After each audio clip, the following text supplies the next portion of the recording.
Nah, jadi sekarang ini namanya ngaji ilmu lingkungan bersama siapa namanya Kang? Cak Godim. Cak Doni. Jadi diskusi kita ini dengan tema ngaji ekologi di bulan yang fitri. Nah, sebelum itu izinkan saya perkenalan diri. Nama saya JJ Said Feruza. Ini akan menjelaskan sedikit sinopsis tentang ekologi ya Kang. Izin sebentar. Jadi di kita ini Nahdlatul Ulama, di mana kita ini menganut Ahlus Sunnah wal Jamaah, yang mana kita juga menganut hablum minallah, hablum minannas. Di samping itu, kita juga menganut apa itu yang namanya hablum minal aqlam.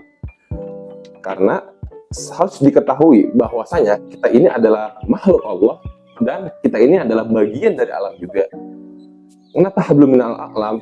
Yakni untuk mencintai alam itu sendiri. Pada diskusi kali ini kita akan membahaslah agar kita ini bisa mempelajari bahwasanya manusia itu bisa menjaga lingkungan dari segi penanggulangan, pencegahan, dan juga kita mengenal belajar lingkungan itu seperti apa sih dari spesialis kita, dari pemuda Jatimekar, dan juga kebetulan sekarang di XR ya kan?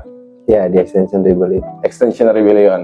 Oke, mungkin sebelum itu kita berikan waktu dan kesempatannya bagi Cak Gonim. Dipersilahkan Cak, mungkin agak ada pertanyaan simpel dari buat teman-teman ya.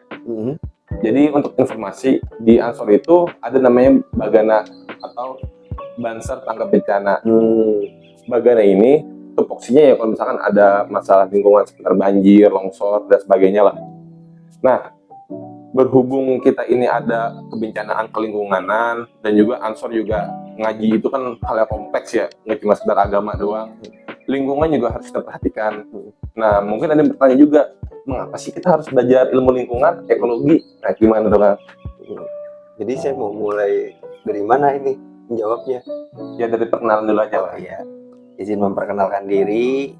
Juga saya ingin mengucapkan sebelumnya terima kasih banyak untuk saudara JJ, khususnya teman-teman pengurus ranting Ansor Jatimekar yang sudah memang mensponsori untuk kita di sini sama-sama ngobrol, sama-sama diskusi seputar lingkungan hidup. Saya Cak Gonim, dan kebiasaan saya hari ini ya tidak jauh daripada memperhatikan diri saya, karena diri saya adalah bagian daripada lingkungan. Maka hukumnya wajib bagi makhluk kita hari ini, makhluk sebagai makhluk, untuk benar-benar memperhatikan tentang diri kita. Diri kita ini juga bukan berarti secara pribadi ini adalah bentuk kita sebagai manusia, tapi kita bagian daripada alam itu sendiri.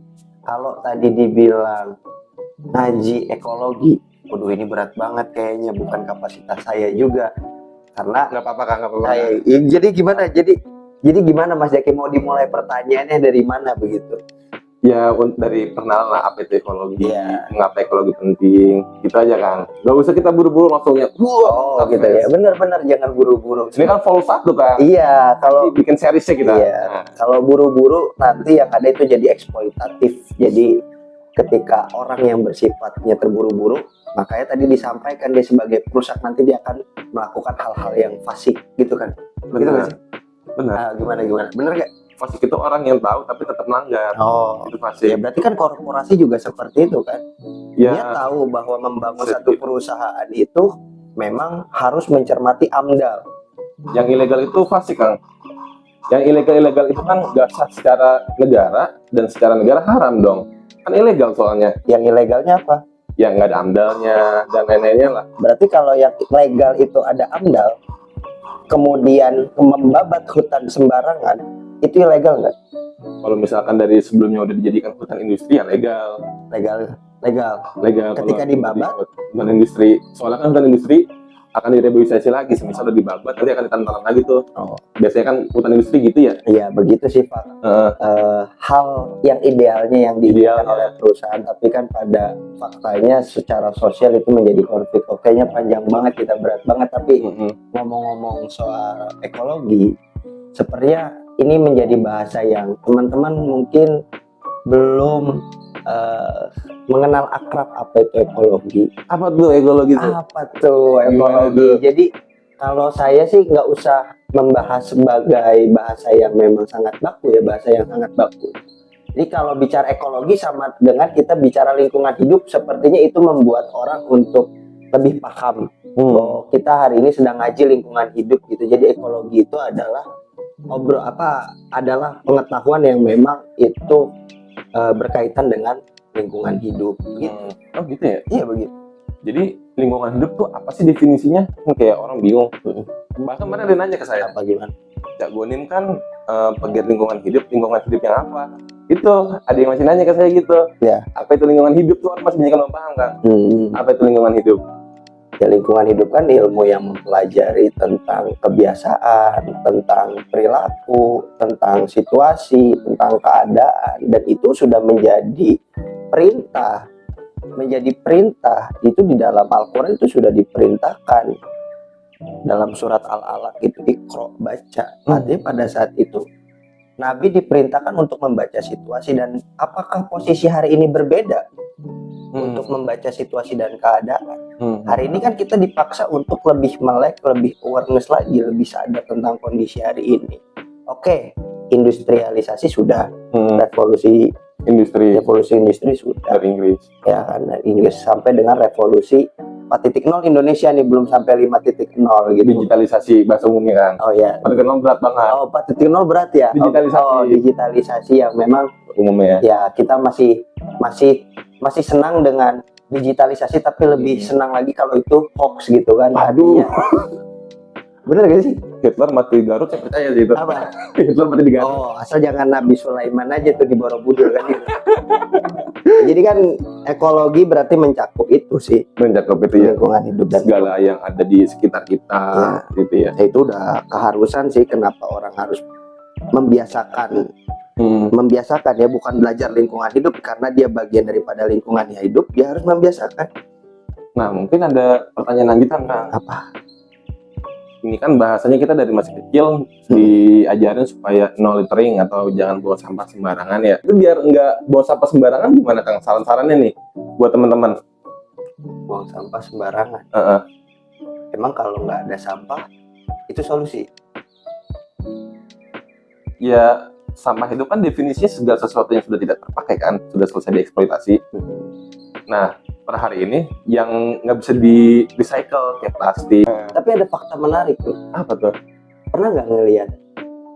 Buanglah sampah pada Apa tuh? tempatnya. Kan suka ada tuh kan. Iya. Tapi kenyataannya kita mau buang sampah nggak ada tempat sampahnya. Waduh. Itu kan menjadi problem kan di kalangan kita, bahwa kita diperintahkan untuk kita buang sampah, Buang sampah. tapi tempat sampahnya nggak ada gitu. Berarti buang sampah di botol Ya, hingga akhirnya orang punya spekulasi bahwa membuang sampah itu ya di mana aja tempatnya. Kalau memang tempat sampahnya itu di jalan, dunia itu tempat sampah. ya kan, karena memang seperti itu. Gini loh, kalau tidak mau ada sampah berarti tidak ada manusia. Perintah Tuhan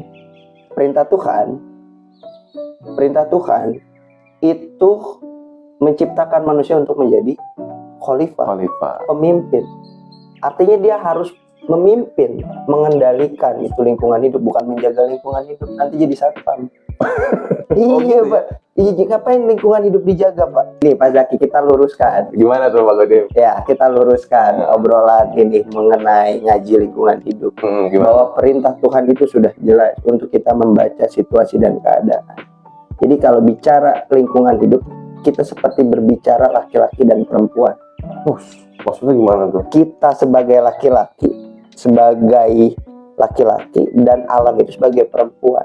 Kadang perempuan itu memang memberikan godaan yang menarik, rayuan yang menarik, keindahannya itu, hingga akhirnya memunculkan bagi seorang lelaki itu keinginan atau hasrat, nafsu, syahwat untuk mengeksploitasi itu. Karena perspektif lelaki kepada perempuan itu ingin memiliki semuanya. Jadi ketika kita berbicara bumi sebagai Mother Earth, ibu daripada bumi, kondisinya kalau kita melihat hari ini, perilaku kita sebagai individu, baik secara ditarik pada konvensional itu industrialisasi, kadang itu memburu-burui pengambilan keputusan gitu. Jadi ketika dia sudah melihat cewek atau perempuan yang cantik, dia ingin rasa miliki itu sepenuhnya tanpa memerhatikan situasi dan norma yang ada dan berlaku gitu. Kalau bahasa Inggrisnya tuh to seizure. Seizure itu menguasai lah segala yang ada di darat, laut maupun di udaranya tuh kan. Jadi emang hasrat manusia ini kepentingannya tuh untuk ekonomi, untuk masalah kekuasaan, atau untuk apa Kang? Ada hasrat untuk itu? Ya itu udah jadi sunatullah kan. Sunatullah. Jadi kadang kan kita tidak bisa memaksakan. Ketika Pak Zaki ingin makan ayam, ketika Pak Zaki ingin makan ayam, berarti ada konsekuensi. Pak Zaki harus membunuh ayam itu. Artinya ketika kita berbicara lingkungan, itu akan seperti itu. Kita ingin alam kita lestari, tapi ada hal yang harus dikorbankan. Jadi ketika kita lihat indahnya destinasi wisata, Benar. artinya kita harus terima risiko dan konsekuensinya daripada pembuatan destinasi itu. Apa yang dirugikan? Betul. Apakah ada pohon yang ditebang? Apakah ada masyarakat yang terusir? Artinya kita menjadi pertimbangan pada lingkungan hidup tersebut. Berarti itu kita emang harus ya setidak-tidaknya memiliki dampak yang tidak merusak gitu ya Kang ya. Nah ini seputar ngomong lingkungan hidup nih ya Kang. Kan ada bahasa aktivis lingkungan tuh umumnya. Yang mana ya mereka tuh menyuarakan seputar semisal jangan merusak alam, jangan membuat polusi. Nah ini saya punya pertanyaan nih Kang, yang mungkin juga ada di benak teman-teman nih. Bisa nggak sih alam itu di-restore seperti halnya sedia kala sebelum dieksploitasi manusia? Bisa nggak sih kayak gitu? Kalau udah rusak gitu ya, kan manusia tuh tabiatnya ya rusak aja gitu ya emang kan. Dan juga seminimal aja ada manusia, hutan pasti akan tebang. Ya misal untuk kebutuhan masak, untuk kebutuhan menghangatkan tubuh, kalau nggak masak air, masak apapun itulah ya. Nah itu untuk menjadikan alam jadi sedia kala bisa nggak Kang? Ya iya, bisa. Bisa. Karena posisi kita sebagai individu hari ini bisa mengendalikan itu. Artinya jangan sampai terjebak pada perspektif menjaga. Alam ini harus kita jaga, alam ini harus kita rawat, dijaga, dirawat. Artinya kalau kita bicara dijaga, artinya itu tidak akan terjadi proses masuk ke. Jadi artinya tidak ada perolehan untuk pemulihan itu, Pak. Jadi kita harus mengendalikan itu kita sebagai individu. Apakah yang rusak itu tidak bisa diperbaiki? Bisa. Berarti bagaimana hari ini peran individu, peran kelompok, peran institusi, peran negara untuk memulihkan kondisi tersebut. Ini kan menjadi tanggung jawab bersama. Ya ekses daripada pembangunan itu ya perusakan. Tapi bagaimana perusakan ini bisa dijadikan sebagai evaluasi total supaya nggak terjadi hal iya karena masalah di Indonesia nggak jauh. Pembabatan lahan yang memang tidak dilakukan kembali reboisasi. Benar. Begitu Pak Zaki. Nah mungkin ada pertanyaan terakhir nih Kang. Ini juga relevan terhadap masyarakat, terusnya kita dari Ansor Jatimekar ya. Jadi teman-teman, Jatimekar itu sebuah kelurahan di Kota Bekasi lah intinya. Kota Bekasi ini kan kota padat ya bisa dibilang, di mana ruang tanah itu mulai sedikit dan aspal di mana-mana. Untuk reboisasi sepertinya untuk nanam pohon di atas aspal nggak mungkin. Nah mungkin ada saran dari Kak Goni untuk teman-teman yang punya inilah niatan baik untuk memperbaiki lingkungan kayak udaranya. Nah itu ada nggak sih kan cara-caranya untuk memperbaiki lingkungan di daerah yang emang udah aspal mulu gitu kayak di Jatimekar, Kota Bekasi lah, Kota Bekasi secara general ya, yang udah banyak aspalnya. Ya kan kalau kata Mas Zaki, moderatornya saudara moderator, saya mengutip aja gitu bahwa kalau saya nggak salah berarti benar. Yang dikutipnya kan semakin maju zaman, artinya kita hari ini bukan masuk pada zaman modernisasi, tapi hari ini kita sudah masuk zaman postmodernis. Ya, postmodernis. Benar nggak?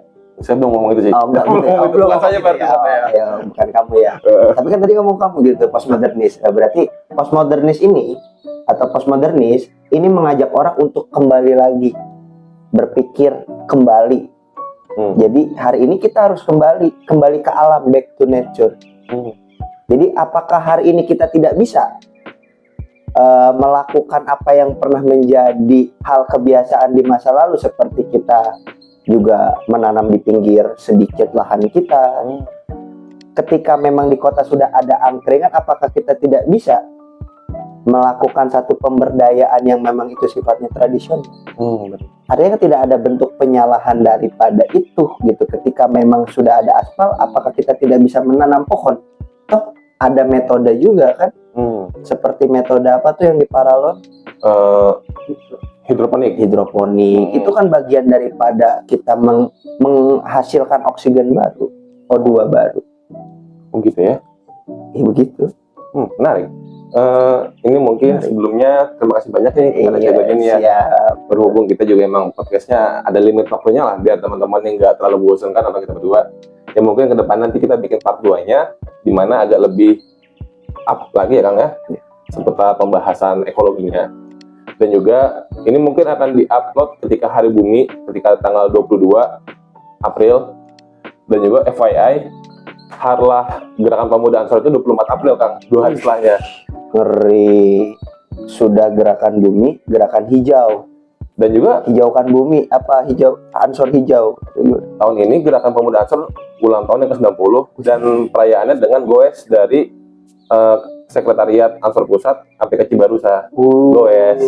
Jadi emang gerakannya tuh untuk mengajak pemuda back to nature lah, sesuai Back to nature. Kang Donin tadi udah mengutip lah ya. Oke teman-teman, terima kasih banyak sudah mau menonton kami. Dan juga untuk penutup, minal aidin wal faizin juga. Dan juga mohon maaf apabila masih ada salah yang kurang. Jangan lupa like, share, and subscribe ya teman-teman.